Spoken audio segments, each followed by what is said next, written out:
Começa hoje na Rede Alto Tietê o nosso novo programa Debate em Foco. E hoje quem está aqui comigo é o Ivan Valente, deputado federal e pré-candidato a deputado federal pelo PSOL. Seja muito bem-vindo, Ivan.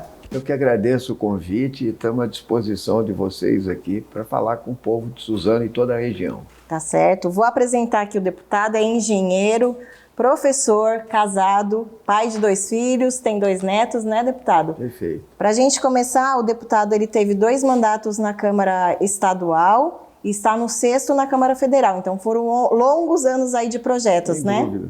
Fala para a gente um pouquinho dessa trajetória política.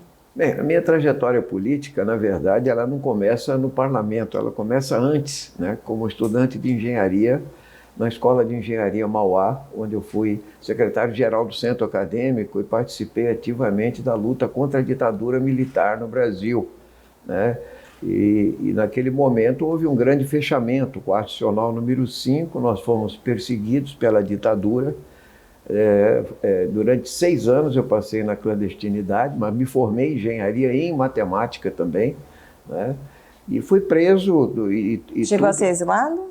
Não cheguei a ser exilado, porque eu fui preso, torturado e condenado a 3 anos de prisão e anistiado posteriormente. Então foi uma década em que a gente teve na clandestinidade e na resistência à ditadura militar, e depois nós participamos de todo o processo final da ditadura, da campanha das diretas, até aí voltei a dar aula de matemática. Eles prenderam o meu diploma de engenharia, o Exército Brasileiro impediu que eu exercesse a profissão, né? E posteriormente, depois de dar 6 anos de aulas na educação pública de São Paulo, me elegi deputado estadual, e aí a carreira institucional começa 20 anos depois de eu estar militando politicamente pela democracia no nosso país. E isso é que é mais importante, né? Porque a política se faz nas instituições, mas se faz nas ruas também, e conversando com a população, com os jovens e levando propostas. Então eu também sou fundador do Partido dos Trabalhadores e praticamente fundador do PSOL também. E qual que foi o start que o senhor falou assim, não, vou me candidatar, vou fazer alguma coisa pelo país?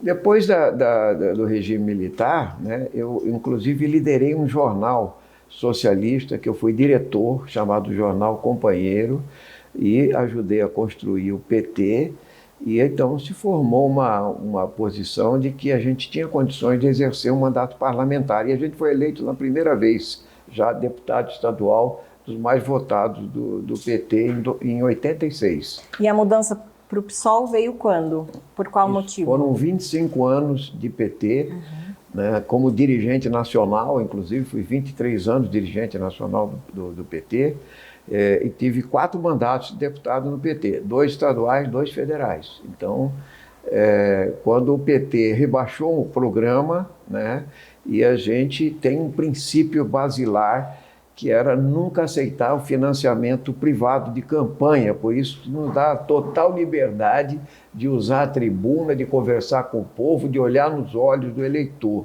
Então, essas questões do rebaixamento programado nos fez migrar para o PSOL, que era o Partido de Informação, ajudar a construí-lo, e aí nós temos 4 mandatos de deputado federal já no PSOL, e almejamos agora um novo mandato parlamentar para, nesse momento, talvez o mais importante, derrotar essa figura execrável que ocupa a presidência da República do Brasil, que nunca poderia ter sido eleito, porque ele está destruindo a nação brasileira em todos os sentidos, na educação, na saúde, no meio ambiente, na democracia, e ele trouxe à baila essa lógica do ressentimento, da intolerância, do ódio, do racismo, da misoginia, da homofobia.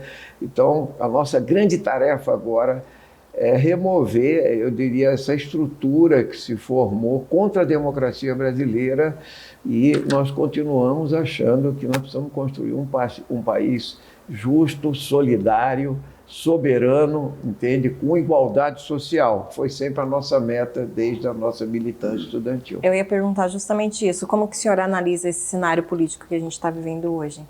Então, nós estamos vivendo um momento, quem lutou contra a ditadura, como nós, tivemos 21 anos na resistência, A gravidade desse momento ele é especial porque o Bolsonaro trouxe à baila, eu diria, tudo que a ditadura fez, só que de maneira explícita. Então ele defende a tortura, quando a ditadura procurava esconder a tortura. E o assassinato político, o fechamento do Congresso, né? Ele está defendendo o fechamento do Congresso, ele está defendendo o fechamento do Supremo Tribunal Federal e ele está mentindo escancaradamente para a população brasileira. Por quê? Ele está com medo de perder as eleições e ele não quer sair do poder.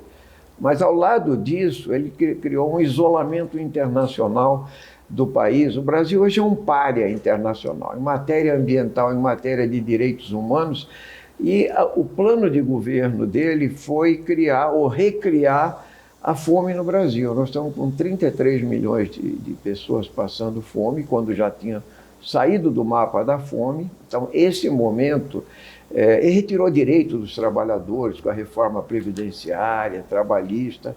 Então, isso nos induz a ir para a rua e para propor uma virada de página na história nesse momento, e eu acho que ele vai ter que pagar pelos seus crimes, não só aqui no país, quando ele perder a imunidade que ele tem, mas num futuro Tribunal Penal Internacional.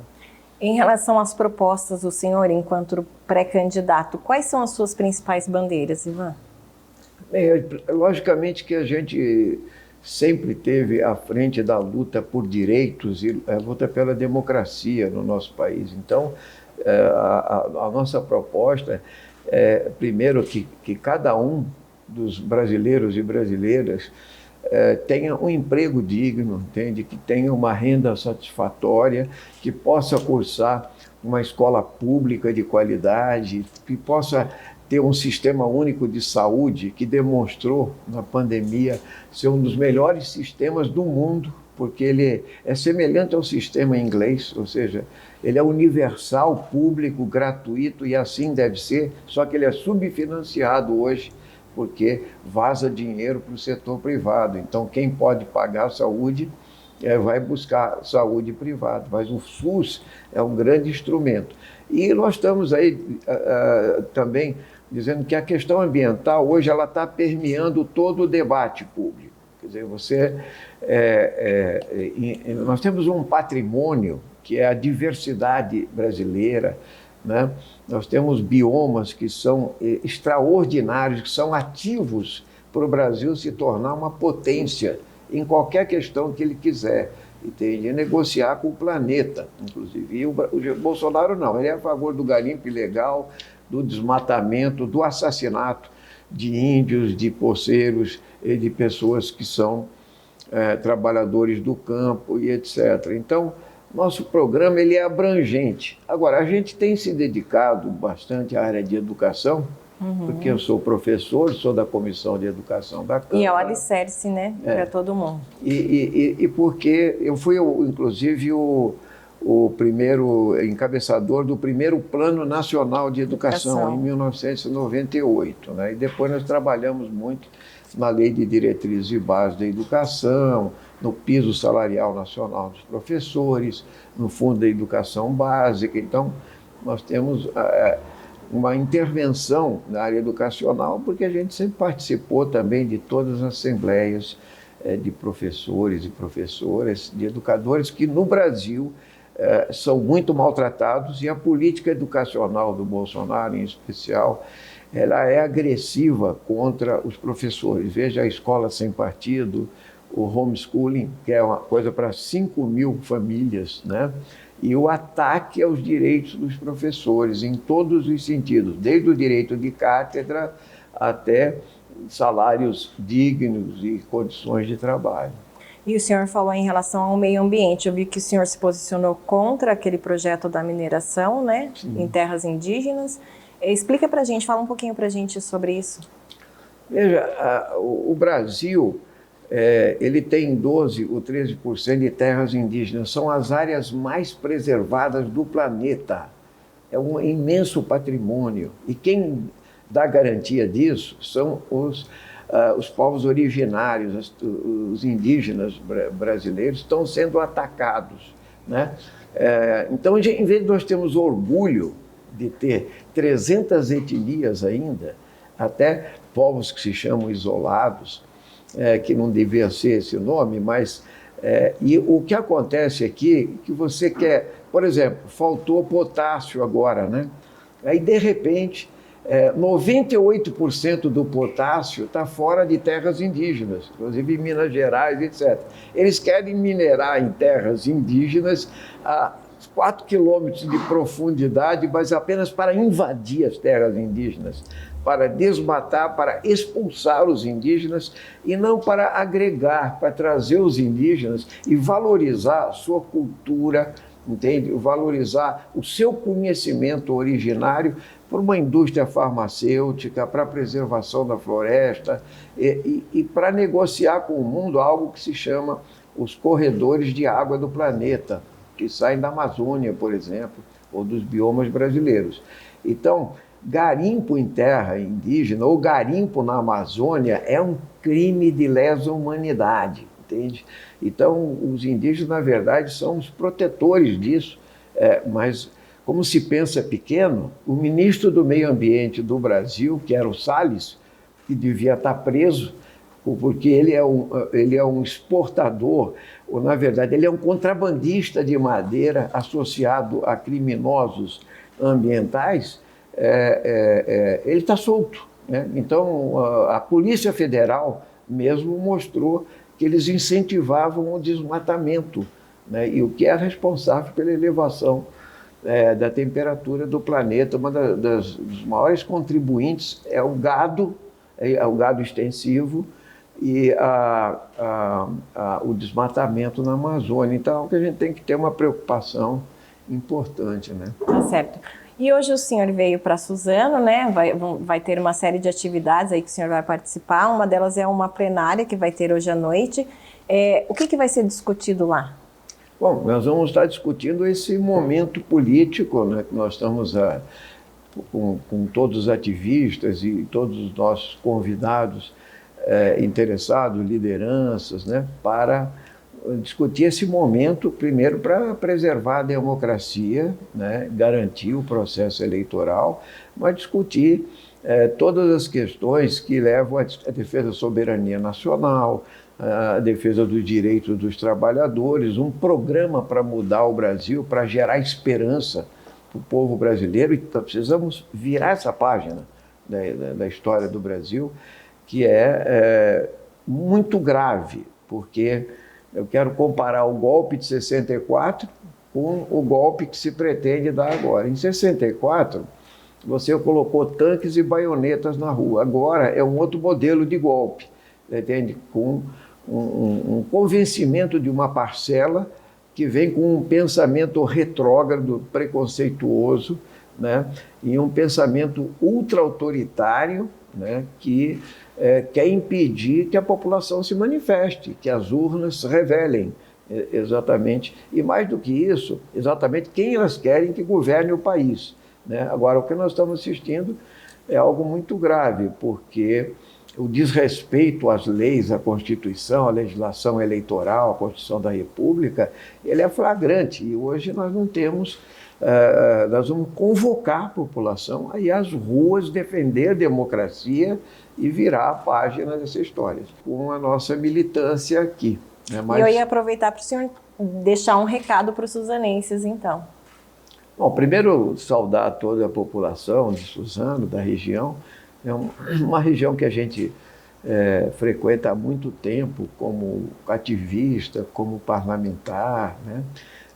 Em todo esse Alto Tietê e tal. E dizer que essa é uma cidade que tem condições de revelar melhores condições de vida, de trabalho para toda a população, e nós vamos também colocar o nosso mandato à disposição disso, né?